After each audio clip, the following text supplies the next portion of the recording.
All right, so imagine this. What if your entire life was already written? Like every single choice, who you fall in love with, every sacrifice, it's all just a script you're following. Kind of scary, right?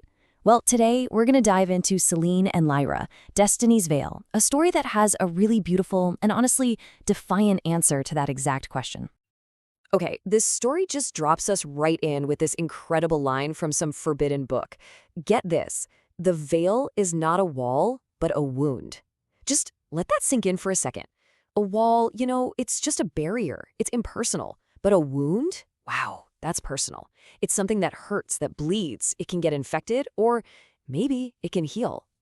Right from the get-go, we know the magic in this world isn't some distant cosmic thing. It's broken. It's personal. So what is this veil exactly? Well, think of it as this mystical barrier that runs the whole show. It's whispering prophecies, enforcing all these ancient rules, and it's just buzzing with danger. And the number one rule? Don't touch it. Because to touch the veil is to, and I quote, bleed into eternity. Yeah. So, the stakes are about as high as they can get. And this is where we meet Lyra. Her whole world is basically the Temple of the Moon. Her life is all about, as the book says, dusty vellum and ancient duty. She's all about order, all about obedience. But you can just feel it. Underneath all that, there's this little spark of curiosity. The kind of spark that's just waiting for a little bit of oxygen to burst into flames. And, well, this is that moment. The kindling for that spark arrives. An outsider shows up.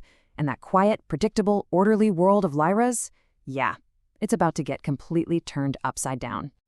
And here she is, Celine. She doesn't just walk in, oh no, she collapses at the gates.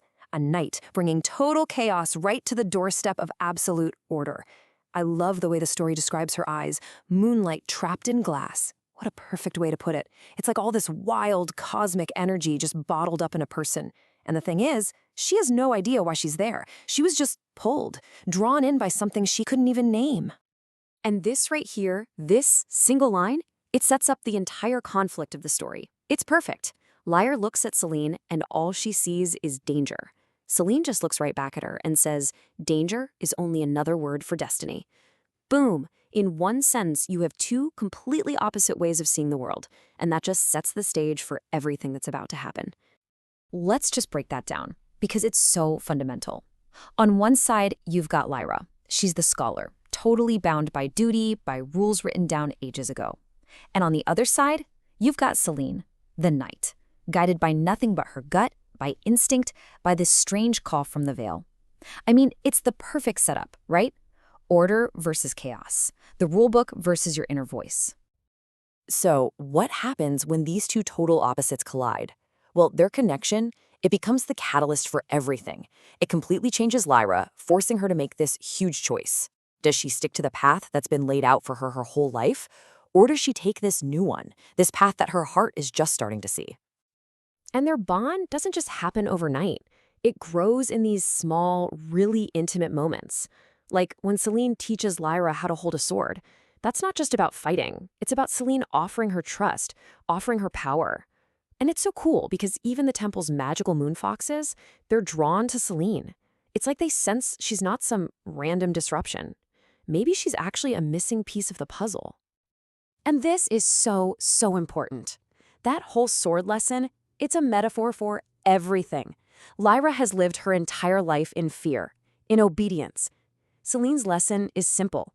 If you want to have any real power in your own life, you have to start with trust. Trust the sword, sure, but also trust another person. And the big one, trust yourself. Oh man, and then we get this line. It's just the emotional heart of their whole story. Lyra is terrified. She asks, what if their love breaks the veil? What if it destroys the world? And Celine's response is just, wow, then let it burn if it means I can hold you. She is literally choosing their love, right here, right now, over some abstract, maybe gonna happen apocalypse. It's this incredible choice of a perfect moment over a feared future. And that is the turning point for Lyra, the kiss. It's the first real choice she's ever made for herself. It's not about duty, it's all about desire. And in that one moment, she's not the priestess anymore, she's not the scholar, she's just Lyra, a woman who is choosing what she wants. and you can just feel her coming alive for the very first time. Okay, but you can't just make a choice that big and expect nothing to happen. The world of rules, of prophecy, it pushes back hard. And this brings us right to the climax, where this abstract idea of fate suddenly shows up as a very, very real person. And here she is, Ira. She is, get this, Lyra's fated bond. She is literally the living, breathing embodiment of the prophecy Lyra was supposed to fulfill. She is destiny in human form.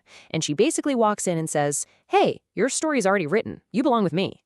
She represents everything Lyra just decided to walk away from. The whole showdown goes down in 3 simple steps. First, Era shows up and lays down the law. The prophecy is fact. End of story. But then Selene steps in. She refuses to back down, and she turns this fact into a choice. She forces the question, who do you choose? And finally, Lyra makes her move. She rejects Era, takes Selene's hand, and in that one act, she just shatters the prophecy. And what they do next is just incredible.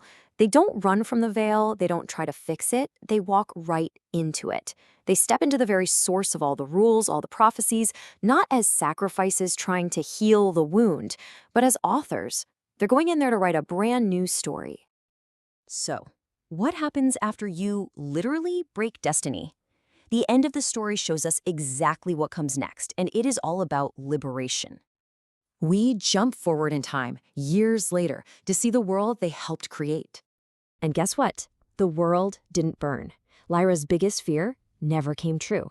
Instead, the veil is just gone. And the world they're left with is described as chaotic, yeah, but also free. And I love this last detail. We see Lyra and Selene living in this quiet valley, raising these little moon fox pups. And they're teaching them the exact lesson they learned. Not obedience, but choice.